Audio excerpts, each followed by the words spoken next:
अस्सलाम वालेकुम। First year physics से रेलेवेंट हम कुछ एग्जांपल्स करने जा रहे हैं। हम फर्स्ट ईयर फिज़िक्स को स्टार्ट कर रहे हैं आज से, और इसमें हम सबसे पहले बात करेंगे चैप्टर नंबर 2 की, जो कि है वेक्टर्स एंड स्केलर्स का। तो इसके हम करने जा रहे हैं सबसे पहले न्यूमेरिकल, और जो न्यूमेरिकल्स हैं उसमें हम टॉपिक स्टार्ट करने जा रहे हैं एडिशन ऑफ वेक्टर्स का। सो हमारे पास सबसे पहले प्रॉब्लम नंबर है 2.6, जिसमें कहता है 4 forces act on a particle P measured in Newton's. 4 forces act कर रही है एक पार्टिकल P के ऊपर, जो कि न्यूटन में फोर्सेस लग रही हैं, मेजर कर रहे हैं आप। Find the resultant of force, यानी कि इस जो 4 फोर्सेस लग रही हैं इनका एक रिजल्टेंट फोर्स आपको बताना है कि टोटल जो फोर्स लग रही है उस पॉइंट P के ऊपर वो कितनी होगी, and the magnitude of the resultant force. और आपको उस मैग्नीट्यूड भी मालूम करना उस वेक्टर का जो फोर्स लग रही है, यानी एक पार्टिकल P है उसके ऊपर 4 अलग अलग फोर्सेस लग रही हैं। आपको उन तमाम 4 फोर्सेस को कंबाइन करके एक रिजल्टेंट वेक्टर बताना है जो फोर्स का है, और उसका मैग्नीट्यूड भी बताना है। और आपको गिवन है ये 4 vector F1, F2, F3 and F4। Data हम स्टार्ट करते हैं। इसका डेटा आपको गिवन है सिंपल सा, F1, F2, F3 and F4 की वैल्यूज़ गिवन है। आपको क्या करना है, टोटल फोर्स मालूम करनी है, वेक्टर F फाइंड करना है टोटल, और इसके साथ साथ इसका मैग्नीट्यूड फाइंड करना है। ये जो सिंबल है ये मैग्नीट्यूड का सिंबल होता है फोर्स का मैग्नीट्यूड फाइंड करने का। सो सॉल्यूशन, जैसे कि आप जानते हैं कि जो टोटल फोर्स है वो हमेशा इक्वल होगी तमाम फोर्सेस के सम के, यानी तमाम फोर्सेस को अगर हम ऐड कर दें तो टोटल फोर्स पता चल जाएगी उस पर कितनी ऐड कर रही है। सो हमने तमाम वैल्यूज़ को पुट किया इस फॉर्मूले के अंदर, और उसके बाद हमने क्या किया, हमने ये किया कि देखिए आप यहाँ देख सकते हैं, पहले जो वेक्टर है हमारे पास उसका मैंने आई कंपोनेंट लिया, दूसरे का आई लिया, तीसरे का आई लिया, और चौथे का आई जो कंपोनेंट है उसको ऐड कर दिया, क्योंकि आई में आई जमा हो सकता है, जे में जे और के में के। इसी तरह मैंने जे वाले जो कंपोनेंट्स हैं उनको भी इसी तरीके से मैंने ऐड किया, जे वाले कंपोनेंट्स को जे वालों में ऐड किया। तो मेरे पास देखें यहाँ सिर्फ आई वाली टर्म्स हैं, यहाँ सिर्फ जे वाली टर्म्स हैं, और यहाँ सिर्फ के वाली टर्म्स हैं। तो जो भी वैल्यूज़ थी उनको हमने इसी तरह एज इट इज़ उसकी साइंस के साथ लिख दिया। तो जब हमने इन सबको आपस में ऐड या सब्ट्रैक्ट किया तो हमारे पास एक वेक्टर निकल आया एफ, जो था 2i माइनस जे। तो ये वो वेक्टर है जो टोटल फोर्स इस पार्टिकल पे लग रही है, वो फोर्स जो है वो है 2i माइनस जे।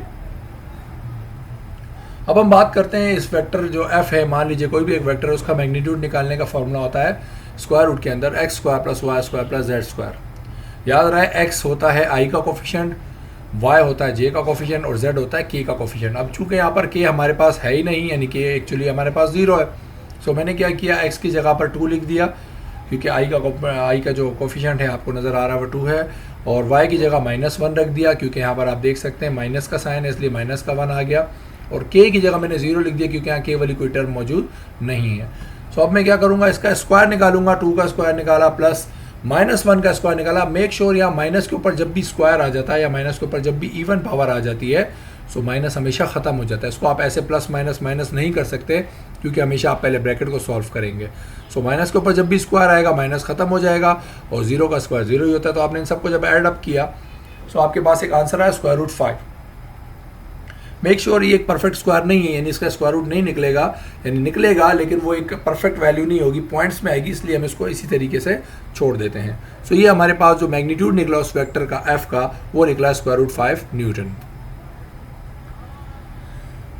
चलिए अब हम बात करते हैं नेक्स्ट न्यूमेरिकल की। प्रॉब्लम नंबर है 2.7। उसमें आपको कहता है कि आपके पास if A B and C equals to this, यानी आपको ए वेक्टर गिवन है, बी वेक्टर गिवन है, सी वेक्टर गिवन है, कहता है फाइंड द फॉलोइंग। आपको क्या क्या फाइंड करना है, आपके पास 4 पार्ट्स आपको मौजूद नज़र आ रहे हैं आपके पास, पहला पार्ट, दूसरा पार्ट, तीसरा और चौथा। तो चलिए हम स्टार्ट करते हैं। सबसे पहला पार्ट सोल्यूशन में हम बात करेंगे कि देखिए अगर आपको कह रहा है 2a minus B plus 3c find कीजिए, तो आपने क्या करना है, 2 लिखना है, और a के बजाय a का वेक्टर जो आपके पास यहाँ सवाल में आप देख सकते हैं a का वेक्टर ये है, आपने a का वेक्टर लिखा, और 2 चूँकि बाहर लिखा हुआ था इसलिए इसके बाद 2 लिख दिया। फिर माइनस लिखा हुआ था यहाँ पर, तो आपने यहाँ माइनस लिखा, और b का मतलब था आपने b का जो वेक्टर था वो उठाकर यहाँ पर पुट कर दिया। फिर प्लस 3 और c था, तो इसलिए मैंने यहाँ प्लस लिखा, 3 लिखा, और c की जगह c की जो वैल्यू सवाल में आपको गिवन थी वेक्टर की वो पुट कर दी। ऐसा करने के बाद मैंने क्या किया, इस 2 से इस पूरे वेक्टर को जब मल्टीप्लाई किया तो मेरे पास वैल्यू आ गई 6i माइनस 2j माइनस 8 के। फिर इस तरह जब इस माइनस से मैंने इस पूरे वेक्टर को मल्टीप्लाई किया तो ये माइनस माइनस प्लस हो गया, और ये माइनस प्लस माइनस हो गया और माइनस माइनस प्लस हो गया, तो ये माइनस से पूरा मैंने ब्रैकेट खोल दिया। फिर इसी तरह इस पूरी टर्म को जब 3 से मल्टीप्लाई किया तो मेरे पास वैल्यू आई 3i + 6j - 3k।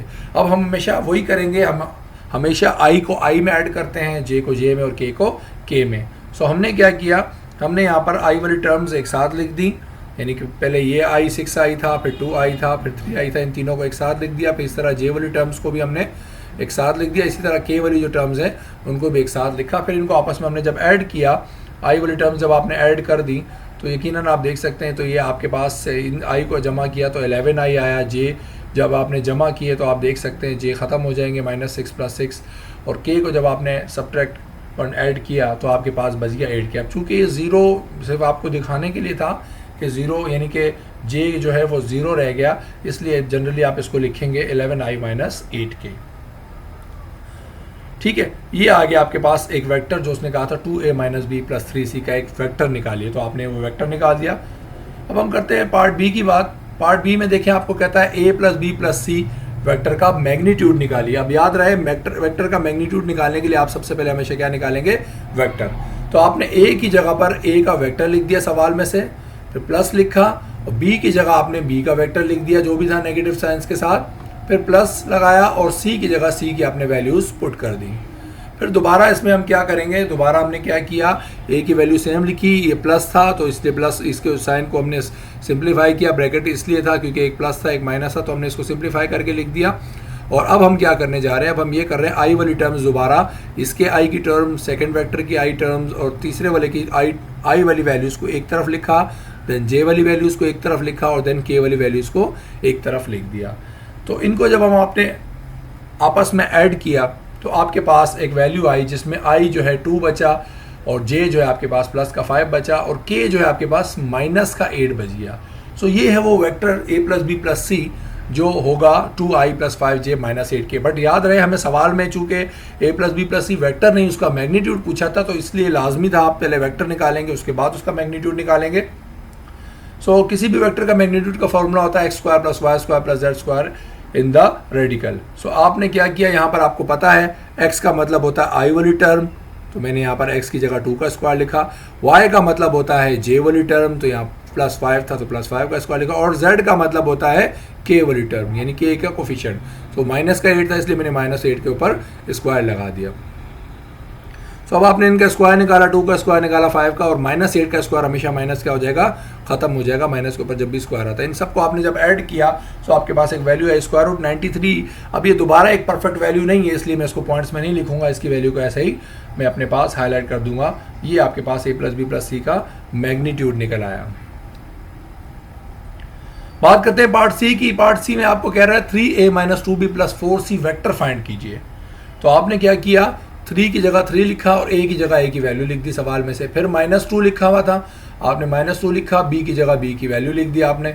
इसी तरह आपके पास +4 था तो आपने 4 लिखा और c की जगह c का वेक्टर जो भी था आपने पुट कर दिया। इसके बाद आप क्या करेंगे, जब 3 से इस पूरे वेक्टर को मल्टीप्लाई करेंगे तो आपके पास वैल्यू आ जाएगी ये।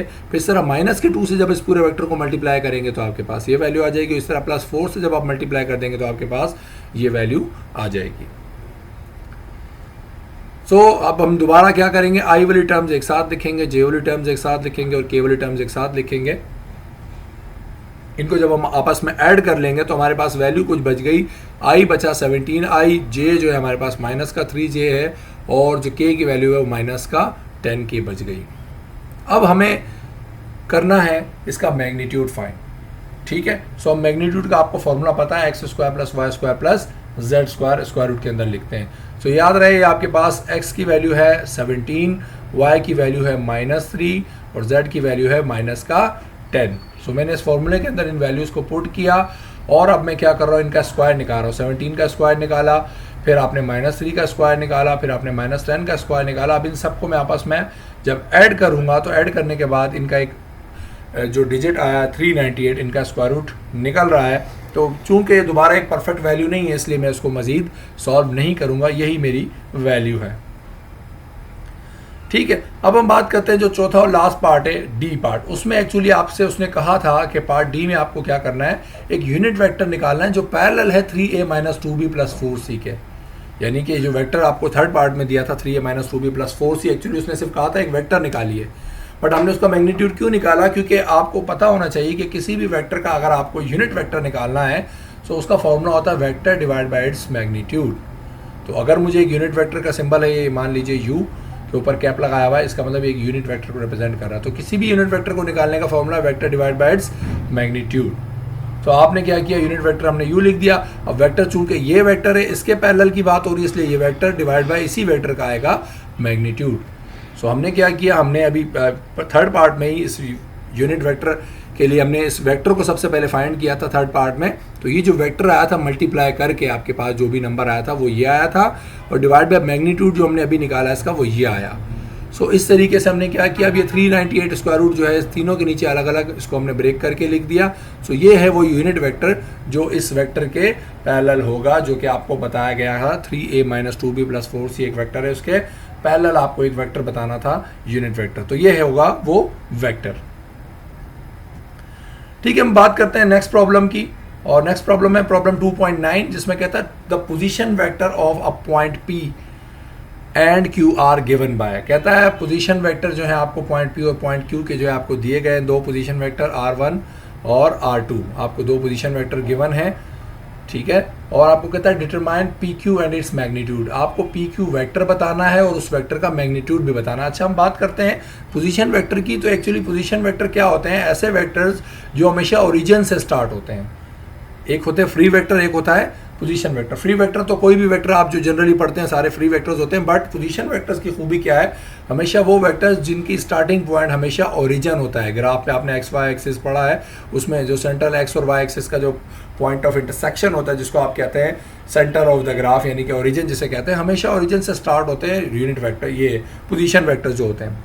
तो आपको सवाल में कुछ बताना चाह रहा है डायग्राम के साथ कि मान लीजिए आपने कह दिया कि दो पोजीशन वेक्टर्स हैं, यानी डायग्राम आप खुद बनाएंगे इसकी। मान लीजिए एक वेक्टर है R1 ये, और एक वेक्टर है R2। तो हमने देखें एक वेक्टर R1 ड्रॉ किया, दूसरा वेक्टर हमने R2 ड्रॉ किया। अब जो R1 था एक्चुअली वो O से लेकर P तक का डिस्टेंस उसका नाम रख दिया, और R2 जो था O से लेकर Q तक का हमने डिस्टेंस नाम दे दिया। सो आपको P से लेकर Q तक का एक वेक्टर फाइंड करना है, यानी वेक्टर PQ फाइंड करना है, और इस वेक्टर का क्या करना है, आपको मजीद इसका मैग्नीट्यूड भी निकालना है। सो चलिए हम बात करते हैं डेटा की। आपको R1 और R2 दो वेक्टर्स गिवन है, और आपको कहता है जो R एक वेक्टर होगा, इनका रिजल्टेंट वेक्टर होगा ये R, जिसका नाम उसने PQ भी कहा। आपको वो वेक्टर PQ फाइंड करना है, यानी R वेक्टर फाइंड करना है, और इस रिजल्टेंट वेक्टर का आपको एक मैग्नीट्यूड भी यकीनन फाइंड करना है इस PQ वेक्टर का या R वेक्टर का। सो सोल्यूशन लिखा। अब हमें पता चल रहा है यहाँ पर जो दो आपके पास वेक्टर्स हैं, इनको हम आपस में अगर सब्ट्रैक्ट कर दें, यानी कि R2 में से R1 को हम सब्ट्रैक्ट कर देते हैं, तो हमारे पास एक वेक्टर निकल आएगा R। आपने एडिशन ऑफ वेक्टर्स के बारे में पढ़ा होगा, addition and subtraction of vectors के बारे में। उसमें हमने क्या किया, हमें पता चल गया कि जो P से लेकर Q तक का डिस्टेंस है एक्चुअली वो R वेक्टर है। उसको निकालने के लिए हम क्या करेंगे, R2 में से R1 को सब्ट्रैक्ट कर देंगे, तो ये डिस्टेंस हमारे पास ये जो वेक्टर है ये निकल आएगा। सो हमने PQ वेक्टर की जगह R लिखा, और R2 की वैल्यू जो गिवन थी उसको लिखा, फिर माइनस का साइन था, माइनस का साइन लगाया। R1 की जगह वैल्यू थी उसको ब्रैकेट में लिख दिया। ब्रैकेट में क्यों लिखा? क्योंकि बाहर माइनस साइन मौजूद है, और माइनस साइन जब भी होता है वो सबकी साइनें चेंज कर देता है, इसलिए यहाँ ब्रैकेट लाजमी आप लगाएंगे। तो अब हम बात करते हैं दोबारा से, जब हमने R2 माइनस R1 किया तो हमने कुछ माइनस से जब साइनें हमने इनकी कन्वर्ट कर दी, माइनस से मल्टीप्लाई किया, तो सबकी साइंस चेंज हो गई। अब दोबारा मैंने क्या किया, I में से I को सब्ट्रैक्ट किया। नहीं, हमेशा जैसे आप करते हैं I वाले नंबर्स को I वालों में एड या सब्ट्रैक्ट करते हैं, J को J वाले में और K को K वाले में। सो मैंने यहाँ क्या किया, 4I में से जब 2I सब्ट्रैक्ट किए तो यहाँ आंसर बच गया 2I। फिर माइनस 3J में से माइनस 3J किया तो माइनस 6J हो गया, प्लस 2K और प्लस K हो गया प्लस का 3K। तो ये वो वेक्टर निकल आया जिसका नाम है PQ, यानी जिसका आसान अल्फाज में नाम था R रिजल्टेंट वेक्टर, जिसका वेक्टर जो है आपके पास जो निकला है वो ये है। अब हम बात करते हैं किसी भी वेक्टर के मैग्नीट्यूड की। आपको पता है किसी भी वेक्टर का मैग्नीट्यूड निकालने के लिए फॉर्मूला होता है स्क्वायर रूट के अंदर x square plus Y square plus Z square. अब यहाँ आपको पता है x का मतलब होता है i का कोफिशिएंट, y का मतलब होता है j का कोफिशिएंट, z का मतलब होता है k का कोफिशिएंट। सो x की जगह मैंने 2 का स्क्वायर लगाया, y की जगह माइनस 6 का स्क्वायर लगाया और z की जगह प्लस 3 का स्क्वायर लगाया। देन इसके स्क्वायर निकालने के बाद ये 2 का स्क्वायर 4 हो गया, माइनस 6 का स्क्वायर प्लस का 36 होता है, क्योंकि माइनस के ऊपर जब भी स्क्वायर आएगा माइनस खत्म हो जाएगा। फिर इस तरह 3 का स्क्वायर निकालना है, तो अब जब इनको आप ऐड करेंगे तो इनकी एक वैल्यू आ जाएगी स्क्वायर रूट 49। अब चूंकि एक ये परफेक्ट स्क्वायर है, एक परफेक्ट वैल्यू, यानी आप जब स्क्वायर रूट निकालेंगे तो आपके पास एक वैल्यू आ जाएगी 7। सो ये वो वेक्टर है, यानी उस वेक्टर का मैग्नीट्यूड है जो आपसे पूछा गया था, वेक्टर पी क्यू है, या इसको रिजल्टेंट वेक्टर आर भी कह सकते हैं। तो इस वेक्टर का जो मैग्नीट्यूड है वो आपके पास आ गया 7।